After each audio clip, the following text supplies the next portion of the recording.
Okay, so chances are you have heard me talk about feeding my dog raw goat's milk before. Like, I talk about it all the time. All the time. It is one of my absolute favorite things to introduce to a dog or a cat who is new to fresh food, or even someone who just doesn't know about it. And that is for very, very good reason. Today's guest is who I credit with introducing me and thousands of other people to the incredible benefits of raw goat's milk. If you don't know who he is by now, that's okay. I'm going to tell you in just a minute. But before I do, we are going to learn about raw goat's milk, why it is so incredible for our dogs and our cats and humans, by the way. There's so much surrounding goat's milk that you're going to learn about. We are also going to talk about vegetables and how they are beneficial for our dogs, for us too, but for our dogs is the context of today's episode.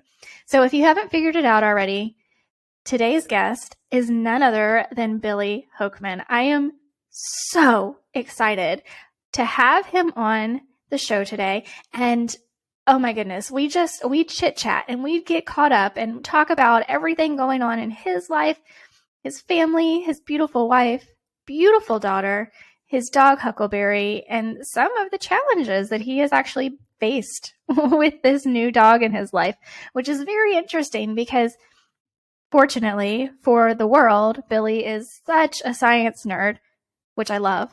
It is challenging him to explore new things and learn new things for his new dog Huckleberry, and the world literally benefits when Billy learns something. So we talk about all of this and more. One of the great things about Billy is that you do not want to miss a second of what he is saying. Not only do you not want to miss a second of what he's saying, you want to re-listen to whatever he says at least 2 or 3 times because he has so many nuggets of wisdom, you might miss it the first time around. So whether you're driving or doing chores or you are literally sitting down to listen to this episode, you are going to get so much great information for raising your pets. And I promise you, you're going to want to listen to it multiple times because he just has that much great information to share with you. So let's get into today's episode with none other than Billy Hoekman from Green Juju.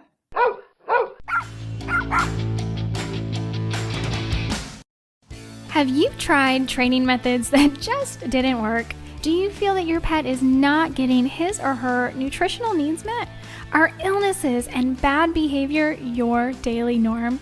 You're going to want to join me on the Pet Parenting Reset, where you'll hear interesting and informative interviews and get solutions to all your pet problems. I'm your host, Jessica L. Fisher.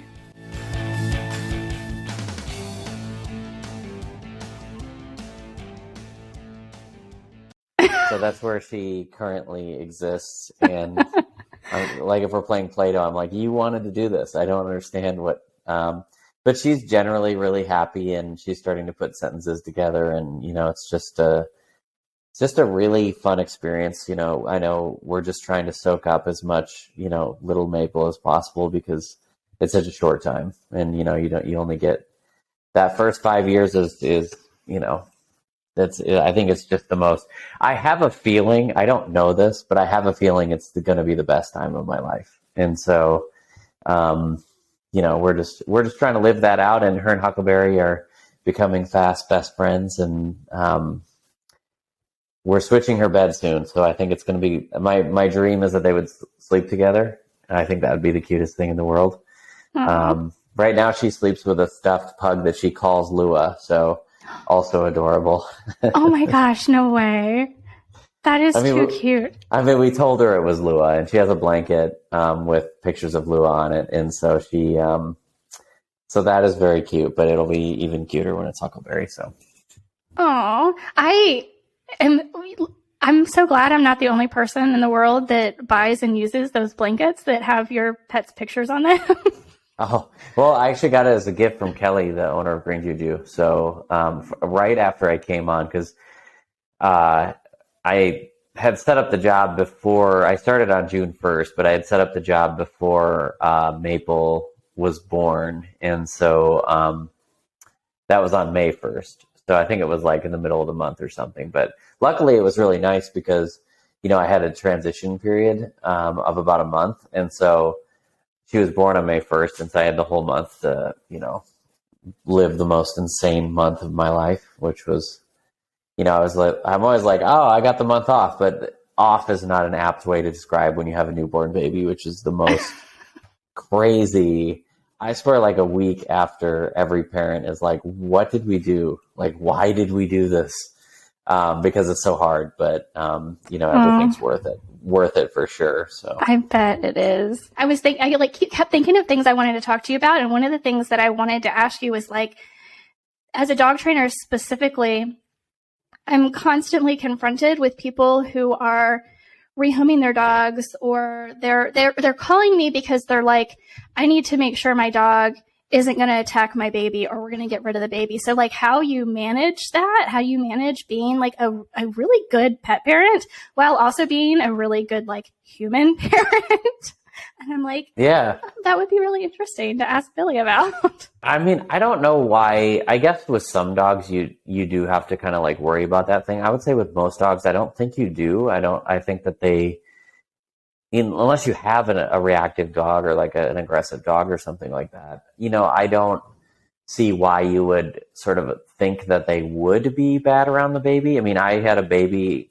I don't know if I'd recommend this, but I have a toddler and a dog that's less than a year and a half old right now. So we had a baby and a puppy, which is in some respects really cool because of the fact that they get to grow up together and be, just a few months apart in age. And, but now, I mean, of course there are times. So I've seen this a lot myself. And what I think happens in a lot of cases is somebody gets the dog and then they have a baby, and then all of a sudden they're not able to give as much time to their dog for at least a short period of time or whatever it might be. But that's, I think, normal and natural in that relationship. And to me, your dog would rather stay in the family and not be walked as often for a season, to be able to do that. And so for us, and we know too that there's a lot of obvious health benefits when it comes to bacteria and, introduction and good bacteria in a dog's gut, and kids having less allergies and, less asthma symptoms on that level for it. But as soon as you start to sort of like watch their relationship blossom, between them, I don't know. I posted something on Instagram recently and I was like, if you have a child and don't have a dog, like you're really missing out on some like magic. Because it's just so cool to watch them, to watch her call Hucky her best friend, and that it's just. Although sometimes it's kind of funny because the other night I was trying to like get her to say me, and I was like, "Well, who's your best friend?" And she's like, "Mama," and I was like, "Who else?" And she goes, "Mama," and I was like, "Who else?" And she goes, "Mama," and I was like, "All right, fine. I'm chopped liver. It's Hucky and Mama at this point," But yeah, so I think people have that general worry, but dogs are, we've bred and conditioned them to love humans for like, tens of thousands of years, I feel like. And maybe it's not that long. I don't know how long dogs have been domesticated, but and they bonded first over why humans bonded with wolves in the first place, which is food. It took about one feeding session before Huckleberry was waiting at the bottom of the high chair, and now she she actually asks in the high chair now to have treats so she can throw them down to him. And so I think they're going to be fast friends, and I don't know, it's weird because there is a difference. Like I will tell you, Huckleberry is just a goof and an amazing dog, and he's definitely the family dog. Versus the relationship I had with Lua, or Emily had with Lua, which was more individual. But I will tell you this, I was having this is my best way to sum up parenthood. And I never really thought I would you never think you'd think this way about your partner necessarily, and I know Emily feels exactly the same way, but I was thinking about, like, as soon as I had a child, I just started worrying all the time. And you think to yourself, like, what if something happened to Maple? Like, and it's just something that's in the back of your mind, I think, a lot of the time. And I was thinking about that, and I was like, no, if something happens to someone in this family, it's me. It has to be me. It's like 100% has to be me. And then immediately my mind was like, and if it's not me, it's definitely Emily. So I was like, because it can't be Maple. And so I was like, you never think you're going to think that way about your partner, but it's this sense of just, at least in my experience, it's just a sense of, I don't think I've ever loved anything more, if that makes sense. And so I don't know, I'm kind of over the moon about it, obviously, but I think a dog, obviously I love dogs and I couldn't not have a dog, but I just think it enhances the experience. I think our family dynamic would be so much different without Huckleberry. And I think that, like, I think Huckleberry is going to be Maple's Lua.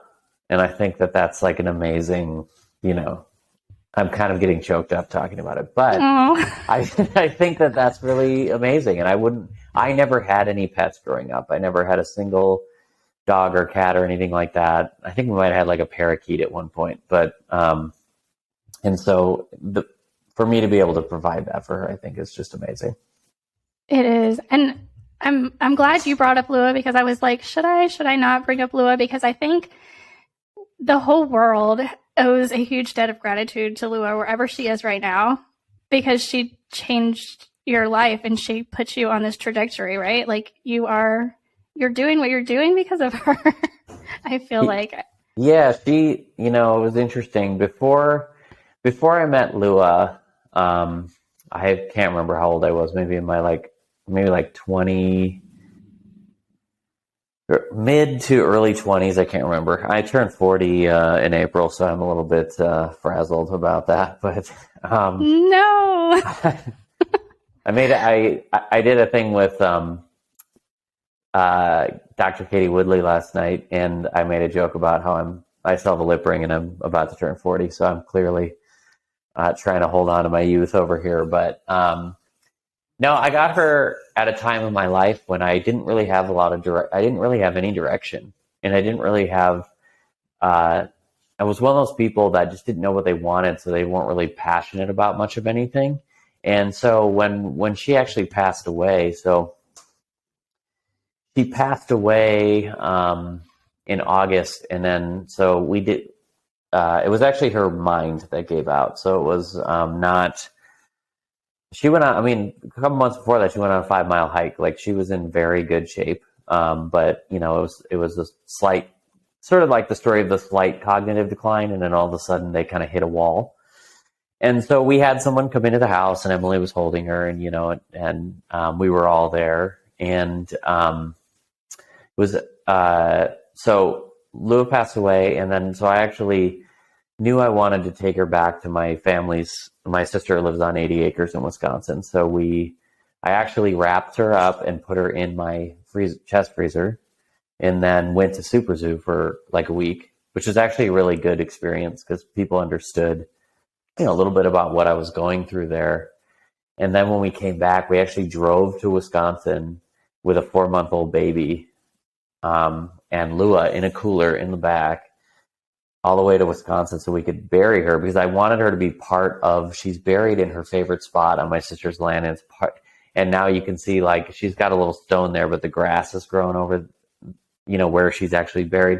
And she's part of that now. She's like part of and we always go out there every 4th of July and stay at the house and stuff. So she's out and I can kind of like see her. But I remember when, bless his heart, my nephew dug her grave, and it was like he almost had a heat stroke doing it. But so him and my brother-in-law, they dug her grave, and I actually had some friends come out, some really good friends of mine who own a store in Illinois, Jeff and Chris, who own Pug and Hound, apothecary. Why can't I say that word right now? It's okay. They've been on the show before. Oh, there you go. So you know Jeff and Krista. They Yeah. are some of my very best friends, and I'm Bruce's godfather. And so they came out, and also Bella, who was Lua's best friend. She didn't play with dogs or toys at all, really. She just kind of hung out.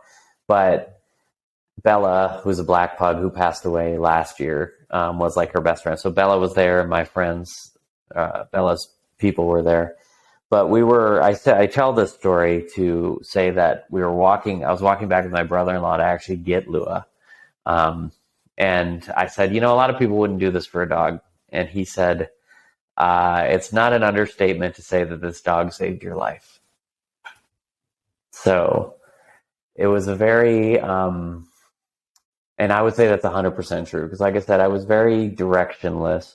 And then it was a moment where I got her and I walked into a pet store and I said, what do I feed this dog? And it still to this day is 90% of what I think about on any given day. My hobby outside of Green Juju is nutrition. It's essentially all I think about. And so she allowed me to, pursue this amazing career. And I feel absolutely lucky every day. I will tell you, the last job I had outside of the pet food industry was being a general manager of Starbucks. And I immediately quit and started working at a dog daycare so I could be with Lua during my normal work day. But I remember in 2000, I think it was 2006 or 2007, being working in this daycare and just caring so much about nutrition. I couldn't afford to buy books, but I could afford to drive out to Barnes and Noble and just open all the books and take notes and sit there and do that aspect of it. But I remember thinking in 2006 or 2007 at this daycare, I would love to do something with nutrition, and it would be my absolute dream to be able to kind of travel around and teach people about nutrition. And for me personally to have sort of surpassed that in that, I get to make products. I mean, I get to develop pet food products. That's how cool is that, right? In terms of that aspect. And what I think it genuinely shows is that anyone can do it. In terms of if you have enough passion, you can do this. And what I mean by that is I'm a college dropout and I have one semester of college, and the information is there if you want it. And what I really think, if I had to place what I think I do well in the industry, it's trying to push the nutritional envelope and innovation and think of new ways because it's very easy to formulate products if you're just kind of doing a version of something else that's already on the market. So that's what I try to do. That's what really attracted me to working with Kelly, because she's really the same way. In terms of that, we fit together really well.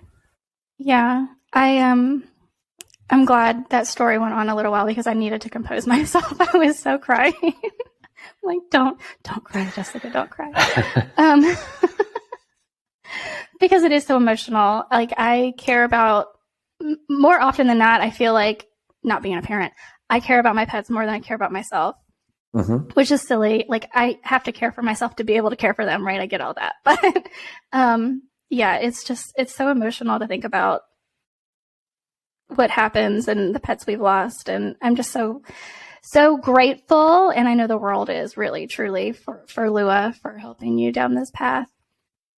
Yeah, well, no, please go ahead. Oh, I was just going to say, yeah, it's interesting to look back the further you come out from those, from her being gone and that aspect of it. But, we have it. One other story I'll tell you, which I think is really funny, is there was this painting I saw recently, and it was a kind of like a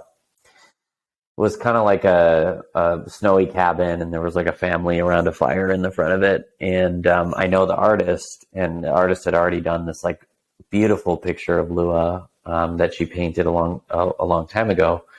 And because me and Jacqueline and Roxanne Jacqueline, I guess for people listening, Roxanne Stone and Jacqueline Hill had really helped her dog at the time. And I can't believe I was the only one that took her up on the free painting, but it is an absolutely incredible painting. So I saw her that she did this painting, and I contacted her and I was like, hey, can you do this painting, but like my family in front of it around this fire? Like, I would love to put that up in my house, because I noticed the dogs were her dogs and they looked, perfect. And so I was telling Emily, I was like, oh, I've commissioned this painting. I'm going to do this. And she's like, yeah, but Lua has to be in it. And she has to be more prominent than Huckleberry. And I was like, give the guy a chance. Aw. So I think she'll always be, number one to us. But but Huckleberry has just such a great he's the family dog. He's all of our dog. And I love him because he plays with toys like a maniac, and he wants to play with us, and it's just a totally different experience. And we wanted something that was different. We didn't want another Lua. There's only one Lua, so it's fun to, and he teaches me new things all the time. Ironically, he doesn't do well with raw dairy. So if you can imagine me having a dog that just doesn't, but it forces me to look at his nutrition differently.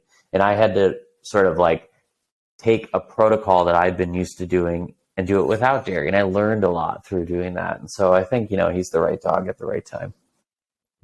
That's incredible. And I don't know how I missed that, because I know you post a lot, his meals and everything. I don't know how I missed that, but because that was actually one of the things I wanted to talk to you about is raw dairy.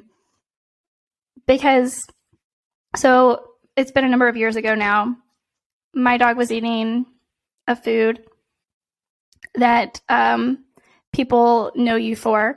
And then I switched her off of that food at a certain point in time, and her ears immediately were red and inflamed. And it was, a fermented food. And so immediately her ear, I was like, okay, we're not doing well without this food. And a light bulb went off in my head, and I said, okay, let me get some raw goat's milk. And I did that, and within 24 hours, her ears were back to normal, and she was back to normal. Everything was great and wonderful, and it has been a staple of her diet ever since.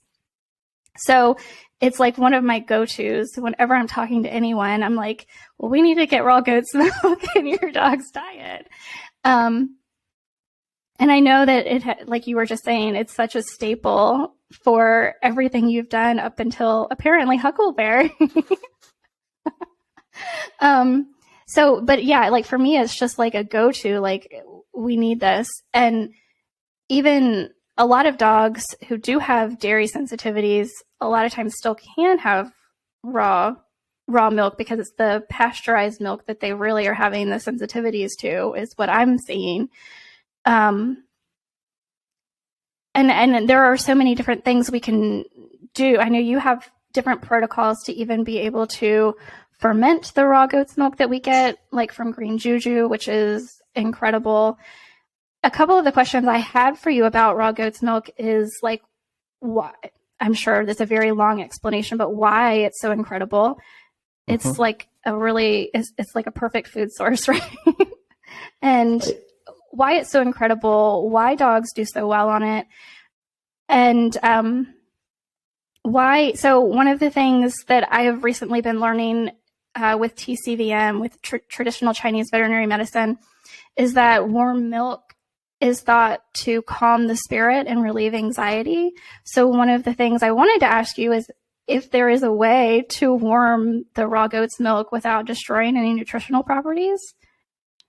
Well, okay, so a couple things. Number one, if you've seen my pictures of Huckleberry's food, you've probably seen milk on there, because it was a process to figure out. I tried literally every avenue by which you could do it. And it's just an interesting. French bulldogs are just a quandary. And I mean, he's a third generation raw fed French bulldog, and was born on a farm and raised in and out of barns, and so he has a completely different body. He looks just like a different type of dog, so he's healthier, I think, than almost every French bulldog I've almost ever seen. But he's still a mystery to me in a lot of respects. When it comes to that, I think maybe that's just like God's joke or something.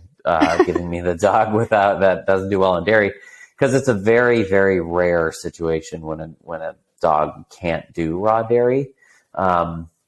It's hands down the most interesting food on the planet. I mean, most people, like, their only experience with it is in the human world. And basically what happened in the human world, in my opinion, was people were drinking obviously raw milk, which is going much better for them. But then pasteurization was invented. And so instead of maybe taking the cows out of confinement areas and swill dairies, we said, oh no, we'll just do that and pasteurize the milk versus, putting them out on pasture. And the data is very clear when it comes to that. I mean, there was a big study where they took thousands of samples from dairy meant for pasteurization and dairy meant for raw consumption. And 30% of the samples for pasteurization were contaminated with pathogens. 0% of the samples for raw milk were not, because it's just a completely different method of cleanliness and room for these animals to actually go around. Then we started to be afraid of fat. So we started to make it 2% milk or 1%, or even worse, skim milk, which is, sorry to all you skim milk drinkers, but the dumbest concept. The idea that, and I grew up on 2% milk, so I get it. But once you take all the fat out, you're taking all of the valuable vitamins, away as well, to be able to do that. And so now I feel like in human nutrition, most of the time you hear that like milk is inflammatory or milk is meant for the species. The biggest misconception is that milk is only meant for the species that it's made by, and it's not consumable or shouldn't be consumed by other species. The idea that because animals in nature don't drink milk and we do, it's not natural and therefore it's wrong, is a logical fallacy. It's a naturalistic logical fallacy. And so you have to go on the actual science of how to, is it digestible? What are the nutrients? And one of the things a lot of people don't know is that all milks, doesn't matter if it's breast milk, camel milk, dog milk, cow milk, goat milk, it's all made of exactly the same stuff in different amounts. So like we're in goat's milk is 50, I think it's like 54% of the fat is medium chain fatty acids like caprylic and capric acid. In cow milk, you're going to have less medium chain fatty acids and more butterfat. But they're still both going to be in there. They're just in differing amounts. Or human breast milk has more whey than cow's milk, that sort of thing. So it's all very, very applicable to really any species that's drinking it. It just depends. I think dog and cat milk is actually higher in protein, and that's really the main difference. I'm not sure which of the two main proteins it's higher in, but so that's why it's so applicable. And that's why the other part I love about it is, and I'm obviously have experience in formulating complete and balanced diet and ideal and product formulation and know what that means, in terms of how do we reach those levels. But my favorite thing probably about milk is that in no way would it meet an AFCO complete and balanced profile. In no way would it meet an NRC profile. But I've seen animals live off raw milk and water for more than 5 years. And it's because it's not always about the amount of the nutrients, it's about the bioavailableness of that. I don't know if that's a word, but the bioavailableness of the bioavailability of that, that ingredient. It's sort of like comparing animal protein to plant protein. It's just not comparable in terms of the body's ability to use it. And so it just contains so much stuff that we discover new stuff all the time. So we always discover, there's thousands of nutrients. There's every digestive enzyme. There's hundreds of different lactic acid bacteria that are made to set up in the gut, and that all of the prebiotics you need are in that, in the milk itself. It's the most diverse fat. It contains over 400 different fatty acids, all of which do something different. And sometimes we don't even know what everything does in milk. We just know that it's there, like, for a purpose. And so, it's really the only food that was developed to be food by evolution, which is really interesting. So like, you have all this, millions and millions of years of honing in on. And that's why I think it's so interesting, given what I've just said about how everything's made out of the same thing. And, it's made specifically by evolution, that people would say like, well, milk is bad for you. Well, I feel bad then for all those babies out there that are, consuming it on a daily basis, because, there's nothing that, when I drink raw milk, there's nothing that is different that's happening for me than it is for my daughter. Right. So that was a pretty impassioned soapbox there, but hopefully that got the point across. Yeah, no, I appreciate it. And I hope you are not tired of talking about raw milk yet, because obviously that is just like what everybody comes to you for, right?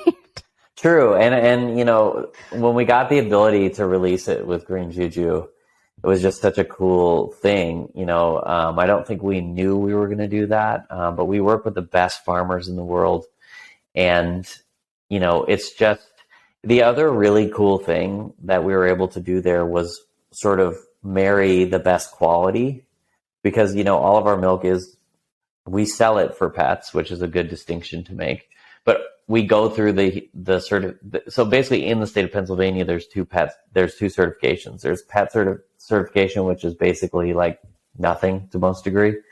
And then there's human certification. So we are human certified, which means that, we could put it on a grocery store shelf here.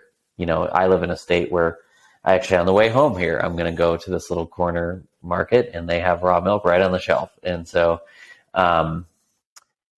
we married that with the best price point in the industry. We are like, I've been out in stores on a couple trips the last few weeks, and we're like, for our half gallon of milk, we're $3 to $7 cheaper than our competitors, and that's a lot, especially now in terms of people's budgets, and everyone I think is going through crazy stuff. I know our weekly trip to Whole Foods has become way more expensive. That's a lie. We go more than once a week, but any trip has become more expensive. So, it's one of those things where we didn't want that to be a barrier if possible for anyone. And so, having been working with farmers for so long, we just knew that we could come in at a competitive price point. And I know a lot of people have been doing a lot of price increases, the last year, and rightly, to some degree, rightly so, because obviously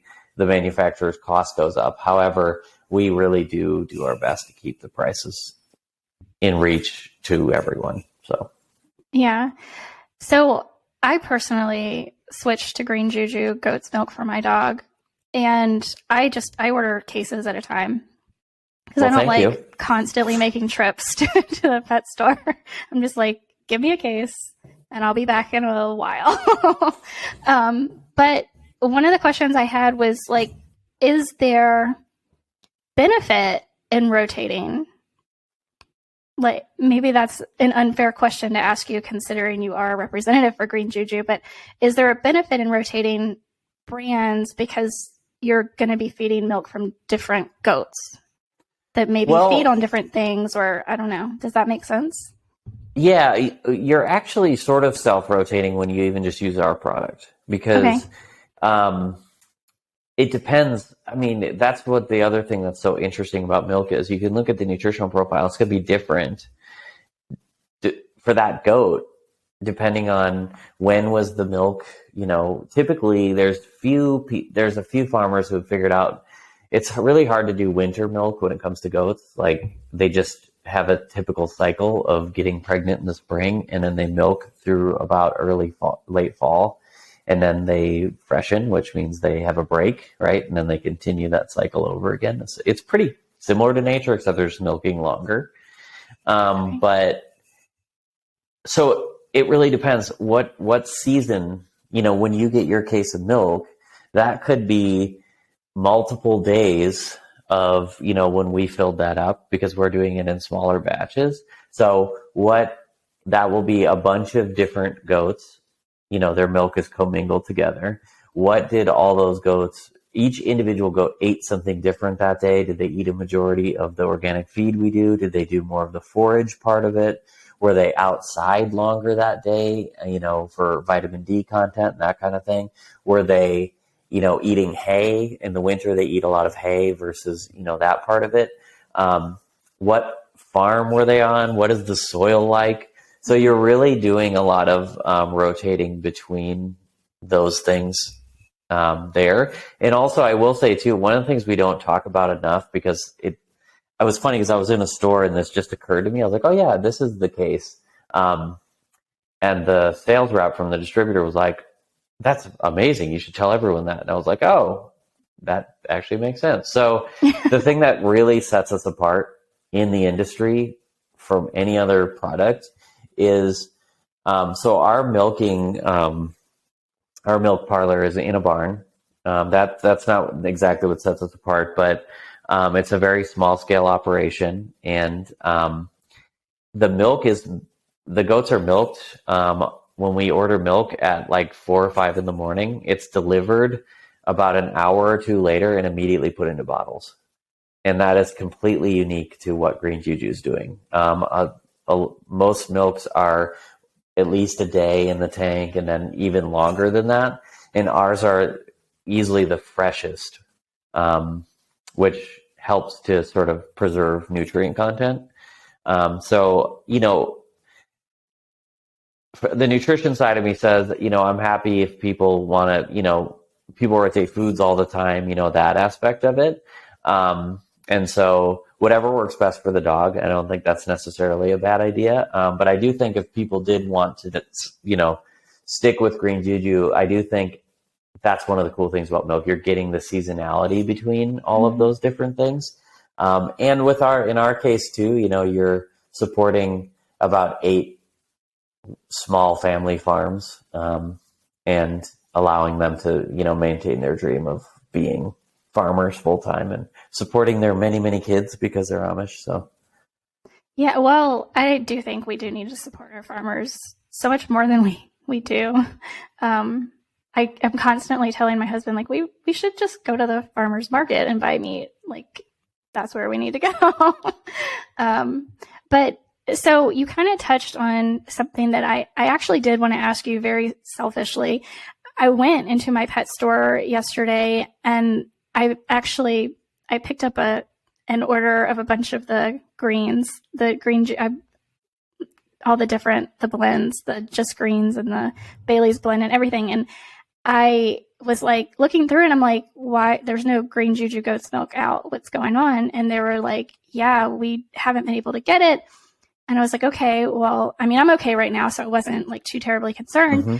And then she was like, our distributors have told us that like, we're not going to be able to get any goat's milk from any providers here soon because they're having a problem with lactation. And I'm like, really?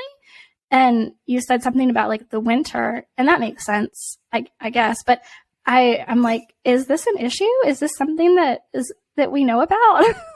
It's definitely not an issue. Okay. We have a lot of milk in storage. So it was probably not that. I mean, sometimes it's like telephone, with why this happens. But it was probably just an issue with the distributor ordering or something like that. In fact, I think you're in Texas, right? Yeah. Yeah. So yeah. I think we actually just sent. Maybe we either sent or are about to send a big order there. So you'll be totally fine. No, we usually buy more as the season is winding down to go, into the winter part of it. So you're going to be good with that. So don't worry. Yeah, I was like, okay, because we know, well, I say we know, I think I know because I'm such a conspiracy theorist that, the chicken feed is causing our chickens not to lay eggs. And I'm like, oh crap, is there something happening with our goats too? It's funny. I don't know much about the chicken feed thing, but I did have I was in North Carolina and I was talking to a store owner and he had the similar experience with it. And I was like, oh, that's so interesting. I'm about to embark on my own chicken project in the spring. very Awesome. nerdy chicken project about, testing eggs and developing feed types and pushing the omega-3s up and things like that. And I will not be feeding Purina feed just out of, Good. for quality's sake. My whole thing was like, why are you doing it anyway? Like, Yeah. it's just, why would you trust that company with anything when, I go to AFCO meetings, so I see, what companies like that are, angling for in the food when they're on committee. So, I just, to me, the whole thing was like, yeah, I understand there's probably like two big feed companies, but I hope that I don't eat eggs that are fed by Purina. Yeah, I mean, who knows? That's why it's like if you go to the farmer's market, you can ask these questions, right? Like, what are you Yeah, feeding your exactly. chickens? So, okay, to switch topics just a little bit to veggies, I thought I knew what I wanted to ask you about vegetables weeks ago. And then I did a gut health test for my dog and got the results. And my mind was blown. I say my mind was blown because, like, I knew all of this, but I was very, like, resistant. My dog eats commercial raw, and I rotate brands and I rotate proteins, and there are veggies in the food. Like, there just are. And if I try to add veggies to her food, like whole fresh veggies, she will not eat them. She's very picky. And so I've never pushed it. I'm like, there are veggies in the food, no big deal. I got the test results back from the gut health test, and it's like she needs more veggies. And the bacteria in her gut they're not horrible, but they are like out of balance for sure, because she's just not getting that diversity in the vegetables that she's getting in the so that's why I went and I ordered a ton of Green Juju because I'm like, hey, we're going to add veggies. And I got the BAM's beets so we can add that every day for the digestive enzymes because it's a wild ferment, right? Is that correct? Yeah. So I can get the digestive enzymes in her through the fermented beets and red cabbage, and then we're adding the veggies on top of that just to help with the diversity of the bacteria in her gut. And the reason I say I was like really, really hesitant about it, and this is one of the questions that I wanted to ask you, and now I'm kind of like reframing it a little bit, because I read a book called The Carnivore Code. It was for me. It's about human health and how you should eat as a human. And when I implemented the strategies in the book, I felt so much better. And in this book, it has an index of studies that is just about as thick as the index of studies in the Forever Dog book, but they're telling you the exact like opposite things. The Carnivore Code is telling me it's got all these studies as to why we shouldn't eat veggies. And then, of course, the Forever Dog book has all of these studies as to why we should be eating all these veggies. So I guess what my question boils down to is like, when you are looking at all of these studies and they are so conflicting, what makes you decide like, okay, yes, we do need to use these veggies and we do need to try these with our dogs? And like, how do you figure all of that? Does that make sense? Yeah, absolutely. Okay. Well, I think based on my experience, both, looking at human and dog nutrition, everybody is so different. Every dog, every cat, every person is just so different in terms of what they need. I think that sometimes people write books to prescribe a specific diet, but that diet type is not going to be particular to, the one commonality, interesting thing. So, when you look at traditional societies and, if you look at like the traditional societies that Weston Price looked at, pre-Western diet, the only commonality that they had was he didn't find any vegan society, but aside from that, you had different ancient cultures, or I should say pre-Westernized cultures eating various amounts of plants versus, and then you get something like the Maasai tribe who are, just drinking blood and fermented dairy, as their entire diet. So, I think it's just so different. And I think we downplay that with dogs. This is one of the reasons, quite frankly, that I don't join any Facebook raw feeding groups, because I think everyone wants to put every dog into their own dog's bubble. Dogs do need vegetables. They don't need vegetables. They need this fat ratio. They need all these different things, when everything is just always going to be so fluid. And that's kind of the space that I operate in. I don't want to give you the answer. I want to give you the tools to find the answer for your own dog, because your dog is different, right?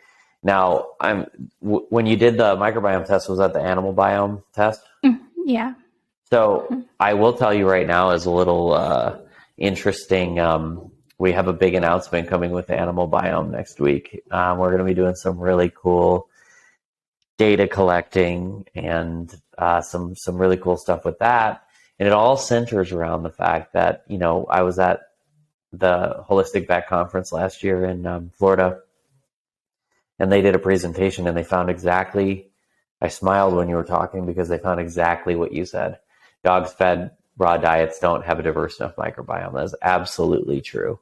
And they can show this by looking at the species that they've identified in the diversity of species.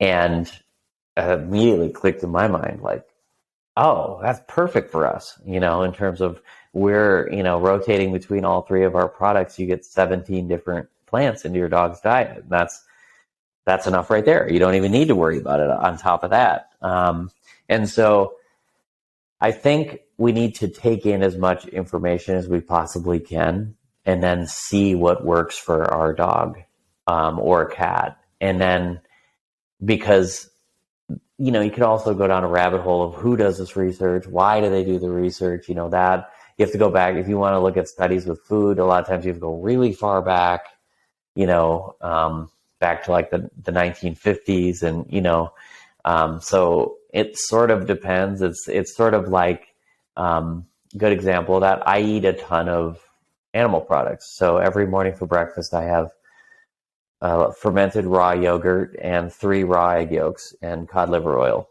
And a lot of people would tell me, oh, you shouldn't do that, cholesterol and all these different things. But I've read information, and I also know what works for my own body, right? And so this is what, but someone else's diet is way different than that. So the main point I want to make here is, let's leave some leeway to figure out what works. And that's also in terms of the entire diet. That's vitamins, minerals.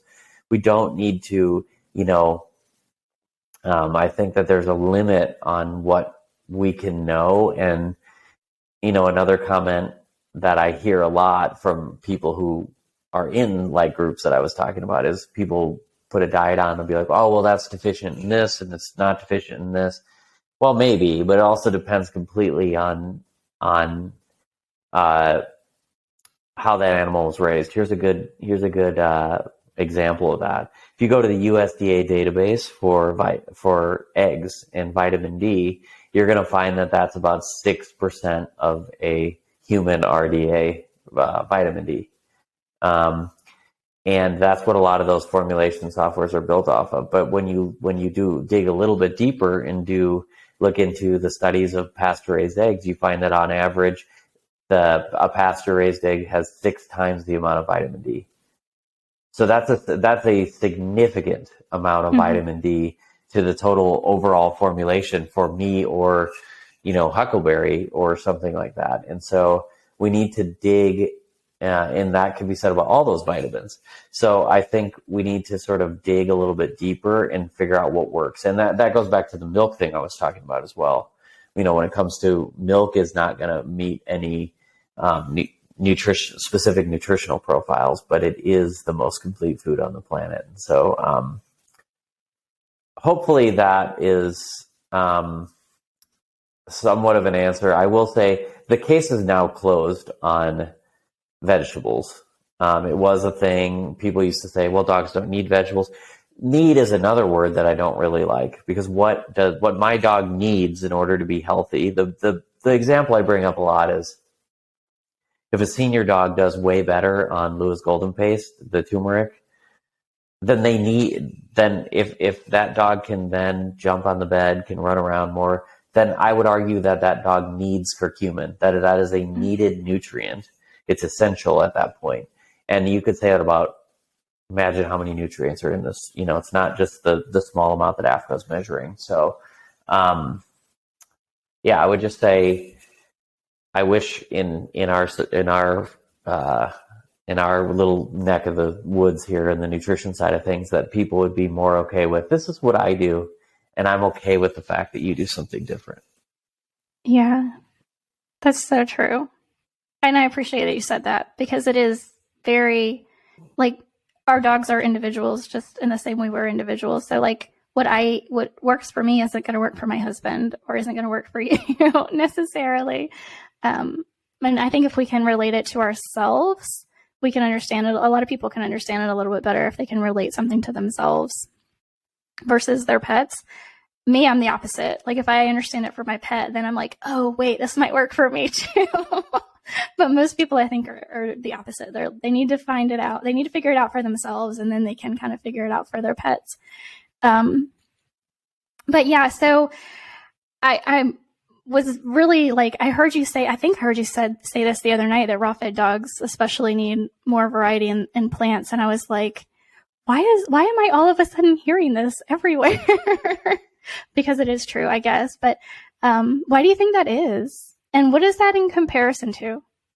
Well, what it is I think what we do is we always try to break down nutrition into its like most isolated, simple form, and think like, okay, cool, this is going to be exactly the same thing. So, there are efficient ways to use, let's say you're using a fiber supplement with psyllium husk or something like that, and that's totally fine, and I think would work for some animals, but it doesn't replace multiple sort of fiber types from different food sources. And that's really what they also evolved to eat as well. We know that wolves eat plants all the time.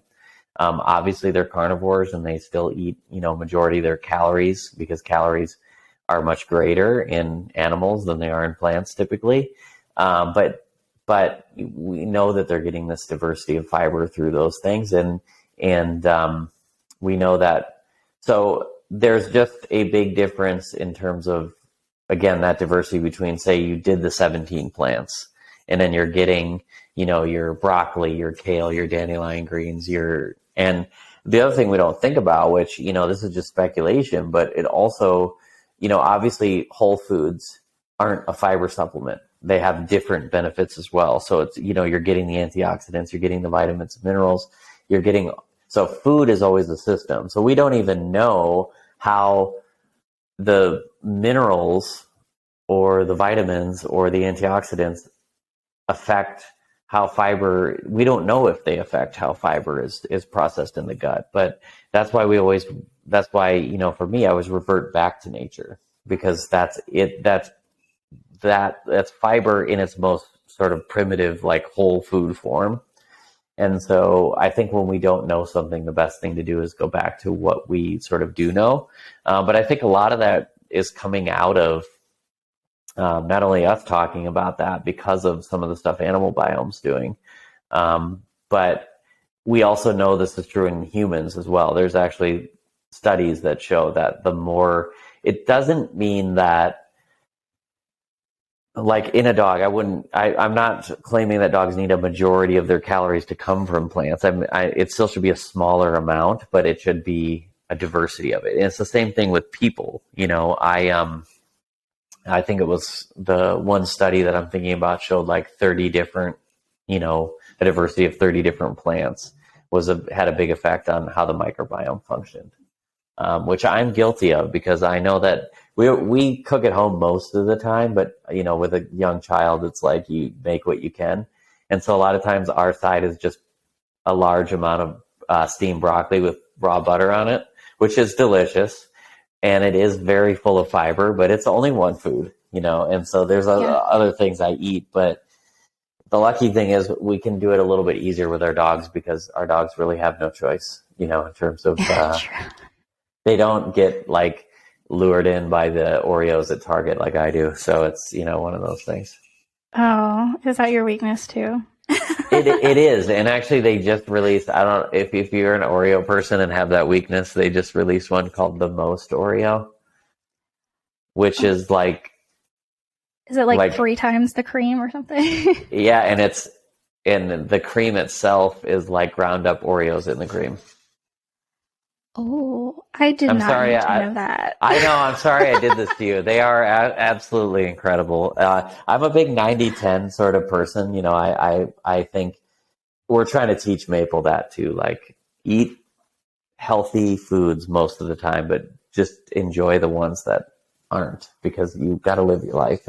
And luckily, we can still, her favorite thing in the world though, which is absolutely hilarious, is raw milk with cod liver oil in it. That's her favorite.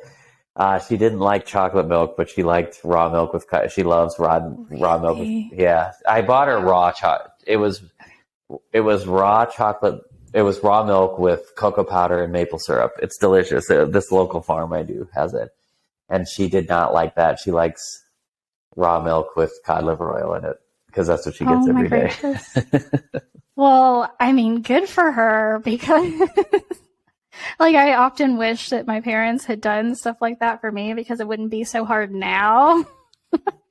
Me too. I mean, she has, and she's an incredible child in terms of, like, I give Emily all the credit in the world, because she did a 2-year diet leading up to being pregnant. And, while she was pregnant, she took 6 cod liver oil pills a day and would basically eat everything you're not supposed to. So raw dairy and sushi and, all these very, very nutrient dense foods. But Maple has been, it was part of the reason we're only having one. I feel like, being a parent is tough, but, like, I mean, she's never had digestive issues. She's never gotten colic. She's always slept through the night.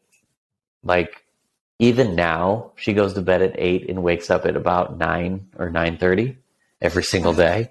And she's only woken up a couple times in her entire life when she was sick. And so I really attribute that to the nutrition of everything that we kind of, prepared for in that way. And so I think the same can be said about dogs, and once you actually, like, if you have a dog or cat and you switch them to a fresh food diet, or an unprocessed diet, and then you just kind of watch that transformation, I think you can see the exact same things. And I think we all need to start at food, and then move to the supplements if we need to, if that makes sense. Yeah, well, that's why I said I went immediately and placed an order for all the greens and the Bam's beets, because if I can implement the huge variety of vegetables and the digestive enzymes through the fermented beets, then I can test again and see where she's at. And if I don't have to add supplements, then all the better, right? Like, just do what you can with whole foods. Exactly. Well, actually, we would probably be interested in that data if you do test again. Just throwing that out there. I absolutely am going to test again. Well, I mean, I need to know what's helping and what isn't, right? So the only way to know that, I mean, I can look at her and see, like, is she losing weight? Are her stools better? Does she have less gas? Blah, blah, blah. But to test again and actually see where the bacteria levels are at, that's the best indicator of, is what I'm doing working. They do some really amazing work over there, and their fecal transplant pills are incredible. And I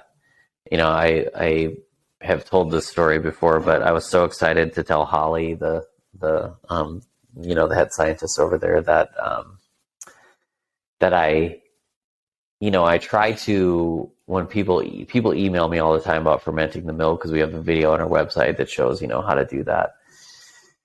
And enough people emailed me about those fecal transplant pills that I was like, yeah, I'll try it. It's fine. And I could see when I was telling Holly this story, she's like, I know where this is going. And, I put it in yogurt maker, and I put 2 of the pills in there, and it keeps it at 100 under 104 degrees, and so it's still in a raw food state.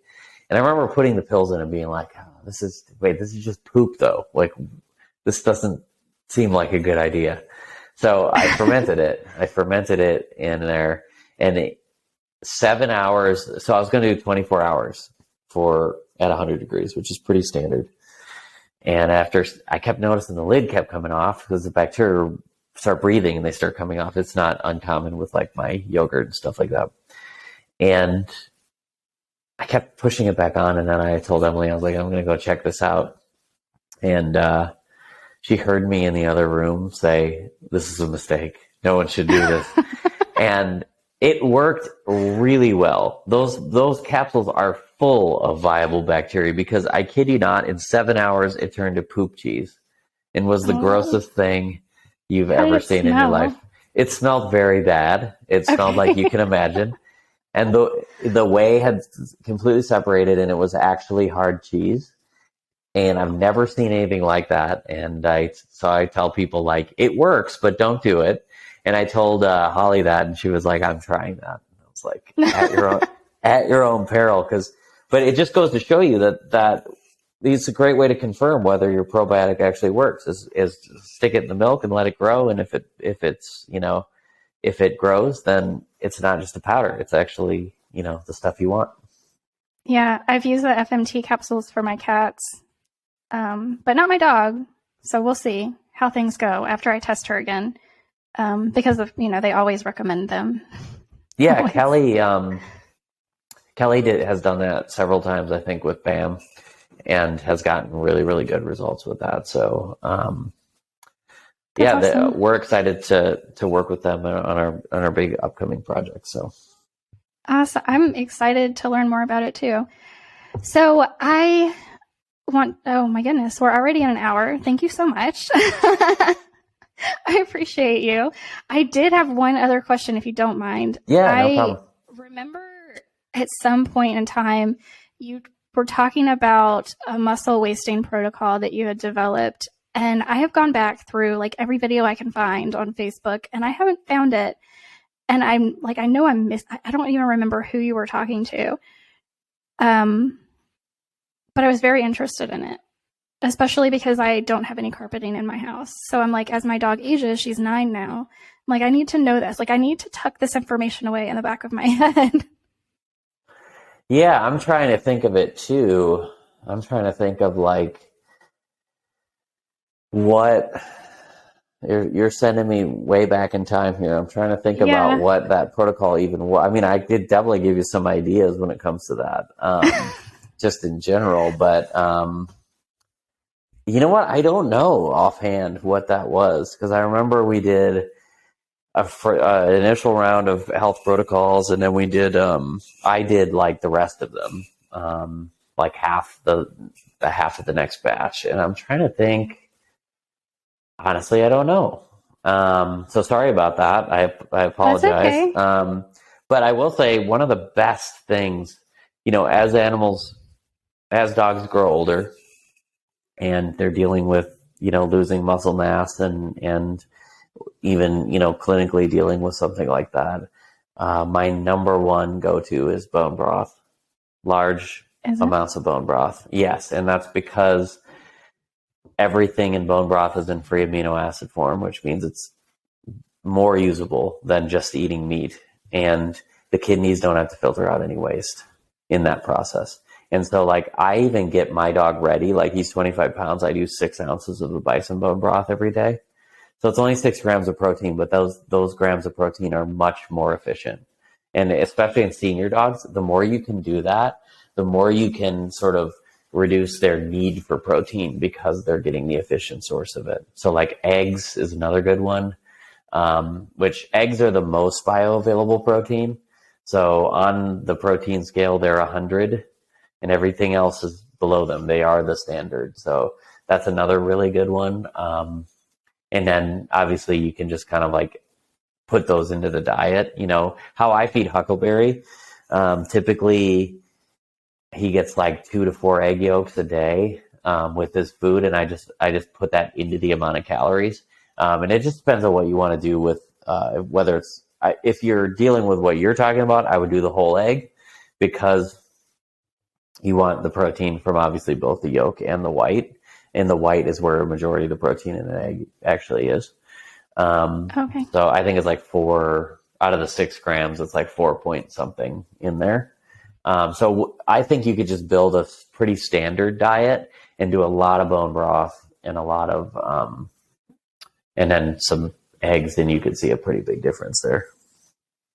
Awesome. That's good to know about the kidneys not needing to work so hard as well, because I know, especially as pets age, well, especially with our cats, they really we have a really high rate of kidney disease in our felines. And of course, our traditional veterinarians, their go-to is like, lower the protein, which we generally don't want to do until like last resort. Well, if you're working with people or your own animals, like if you do lower the protein, increase the protein in bone broth, it can be a really good thing.